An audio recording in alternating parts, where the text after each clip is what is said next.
Dans ce document, à savoir numéro 3, nous allons apprendre à tracer un faisceau lumineux donc au travers d'une lentille, d'une lunette pardon, astronomique, qu'elle soit afocale d'ailleurs ou non. Donc vous avez ici un schéma d'une lunette astronomique qui est ici afocale. Elle est afocale parce que f'1 et f2 sont confondus.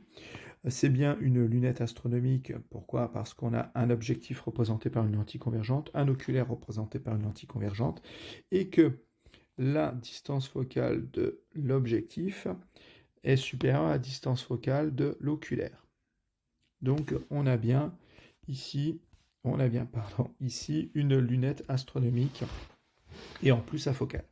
Donc on va essayer d'apprendre à tracer un faisceau lumineux traversant cette lentille. Donc la première des choses, c'est tracer les rayons incidents, c'est-à-dire les rayons issus de l'objet. Donc déjà, on a un objet à l'infini. C'est généralement ce que l'on observe avec une lunette astronomique, c'est-à-dire qu'un objet à l'infini, c'est un objet situé à plus de 2 mètres. Quand on utilise une lunette astronomique, le but n'est pas d'observer, de l'utiliser comme loupe pour lire ce qu'il y a sur notre livre. Non, c'est une lunette astronomique, ça a pour but d'observer entre autres des astres qui sont extrêmement loin, donc un objet qui est situé à l'infini. Donc cet objet situé à l'infini, si je poursuis mon axe optique de façon très moche, euh, on ne peut pas le représenter sur l'axe optique. On ne peut pas le représenter sur le schéma, parce qu'il est à l'infini. Donc on a l'habitude de représenter finalement comme ça une flèche qui va vers la gauche en disant que le point B, et oui, il va être très très loin là-bas. Donc, alors si j'efface, c'est que je fais ça un peu plus proprement.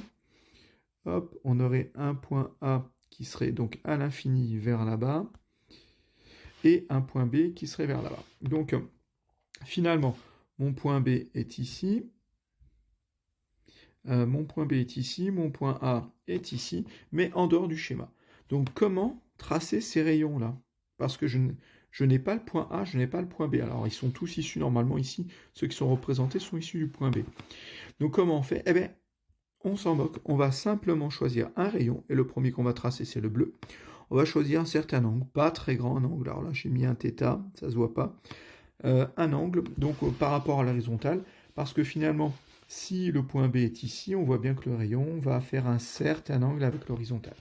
Donc, euh, on va ici simplement tracer, pardon, on va simplement tracer donc un rayon qui forme un certain angle avec l'horizontale en imaginant qu'il est issu du point B. Vu que cet objet est à l'infini, tous les rayons issus du point B vont être parallèles entre eux. Donc finalement, le rayon 1, le rayon 2, le rayon 3, le rayon 4, avant l'objectif, sont tous, ce rayon, ce rayon, ce rayon et ce rayon, sont tous parallèles entre eux. Donc, bien sûr, avant l'objectif. Donc, on trace le rayon 1. Donc, la première chose, donc faisceau émergent de l'objectif. Donc, on a notre faisceau lumineux qui va arriver. Alors, ensuite, je vais détailler un petit peu notre faisceau lumineux. Un faisceau de lumière, c'est l'ensemble des rayons lumineux qui peuvent rentrer dans ici ce que l'on étudie. Ce que l'on étudie ici, c'est la lunette astronomique. Donc, c'est tous les rayons lumineux qui vont pouvoir rentrer et sortir de la lunette astronomique. Donc il va falloir, ce qui va limiter l'entrée des rayons dans la lunette astronomique, c'est les bords de l'objectif. Donc c'est les bords de la lunette, de la lentille convergente constituant l'objectif. Donc quand on va construire le faisceau lumineux, on va construire forcément un rayon passant par le sommet de l'objectif et le bas de l'objectif. Donc, mais ça, ce ne sont pas des rayons qui vont nous donner la position des images, etc. Donc il va falloir construire d'autres rayons pour savoir où les rayons vont se croiser, comment les rayons vont se comporter au travers de la lentille. Donc ce sont les rayons bleus et rouges qu'il va falloir savoir construire en premier. Et donc c'est ce qu'on va faire. Donc on a, je le répète, ces rayons qui arrivent qui arrivent à l'objectif et qui sont parallèles entre eux. Donc on a le rayon 1 issu du point B, passant par O1, le centre optique de l'objectif de la première lentille. Un rayon qui passe par un centre optique, on l'a vu, n'est pas dévié, donc il est non dévié. Donc voilà pourquoi j'ai poursuivi mon rayon 1 bleu sans le dévier. Il avance en ligne droite, donc hop, je vais le surligner, il avance en ligne droite, et je le poursuis systématiquement jusqu'à l'oculaire. Ensuite, je vais dessiner le rayon 2. Le rayon 2, je vois qu'il passe par le foyer objet F1. Et en passant un rayon qui passe par le foyer objet, ressort parallèle à l'axe optique. Alors là, vu que les angles sont très petits, on voit pas bien, surtout avec mon truc par-dessus, c'est peut-être pas forcément visible que le rayon rouge ici, entre l'objectif et l'oculaire, est parallèle à l'axe optique. Mais idem. Donc on a ces deux rayons, 1 et 2. Et je ne peux pas ici dessiner un rayon qui est parallèle à l'axe optique et qui passe par F1', parce que tous les rayons issus de B sont parallèles entre eux. Donc ce n'est pas possible de tracer ce troisième rayon. Ces deux rayons, le 1 et le 2, le rouge et le bleu, se croisent en un point qui est le point B1. Le point B1, ça sera l'image du point B au travers de l'objectif. D'accord? Donc, on appelle ça l'image intermédiaire, parce que ce n'est pas l'image finale de la lunette astronomique, mais c'est l'image entre l'objectif et l'oculaire. Donc, c'est l'image de l'objectif. L'image obtenue par l'objectif, attention, pardon. On voit que pour lunette astronomique afocale, que ce point B1, il est dans le plan focal image de la lentille 1 ou dans le plan focal objet de la lentille 2. Donc, c'est-à-dire, il est dans le plan qui est perpendiculaire à l'axe optique et passant par les points F1' et F2. Donc, on aurait un point A1 qui serait aussi confondu avec F'1 et F2. Donc, on a ce point-là. Maintenant, on va tracer. Donc, on sait que les rayons 1 et 2 se croisent au point B1. On les poursuit jusqu'à l'oculaire. On ne les laisse pas se terminer au point B1. On les poursuit, ces deux rayons bleus et rouges, jusqu'à l'oculaire. Et maintenant, on va s'occuper des rayons 3 et 4 qui vont délimiter le faisceau lumineux. Donc, je prends les rayons 3 et 4 qui sont bien perpendiculaires, qui sont bien parallèles, aux rayons 1 et 2, passant par le sommet et le point le plus bas de l'objectif, et je poursuis chacun des rayons pour s'assurer qu'ils passent par B1. Voilà pourquoi il fallait d'abord construire les rayons 1 et 2, pour savoir où se trouve le point B1, et pour pouvoir poursuivre les rayons 3 et 4 en passant par B1. Donc, une fois que ça c'est fait,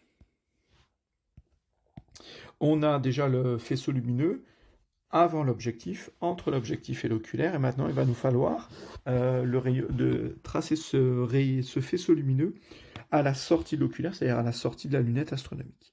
Donc maintenant on a l'objet pour l'oculaire, ça va être A1B1, c'est-à-dire l'objet au départ c'était AB, c'est l'objectif a transformé cet objet AB en image A1B1, et A1B1 devient l'objet pour l'oculaire.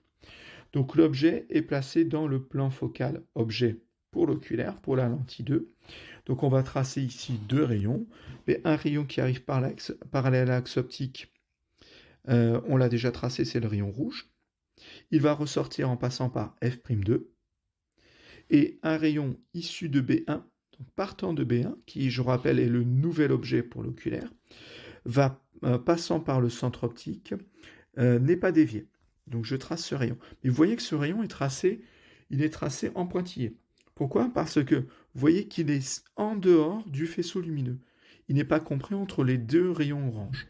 Donc finalement, ce n'est pas un rayon qui va réellement... Il n'y a pas de rayon lumineux qui va réellement passer par là. Parce que tous les rayons lumineux sont compris dans le faisceau lumineux. Donc, il pourrait exister si la lumière passait par ici, mais la lumière ne passe pas par là, donc je le mets en pointillé. Je m'aperçois que le rayon le rayon rouge que je viens de tracer, qui est le rayon 2, et le rayon 5 que je viens de tracer ici, sont parallèles entre eux. Donc tous les rayons qui vont sortir, donc ils ne se croisent pas, donc tous les rayons qui vont sortir de l'oculaire seront parallèles entre eux. Donc voilà comment je poursuis le rayon 1.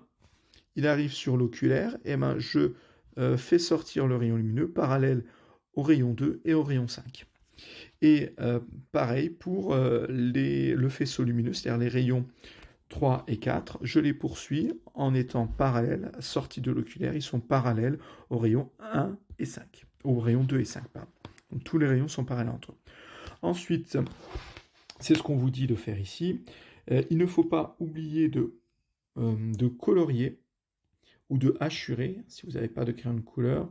Donc il va falloir colorer le faisceau délimité par les rayons 3 et 4, s'appuyant sur les bords de la monture. Ça veut dire que finalement, vous aurez à colorier tout ce qui est entre les rayons 3 et 4. Alors moi, je fais ça de façon très moche, mais il va falloir systématiquement colorier. Et ça, en fait, ça représente tous les rayons lumineux rentrant et sortant de la lunette astronomique afocale ici étudiée. Donc c'est ça, un faisceau lumineux, ça représente tous les rayons lumineux entrant et sortant et leur trajet.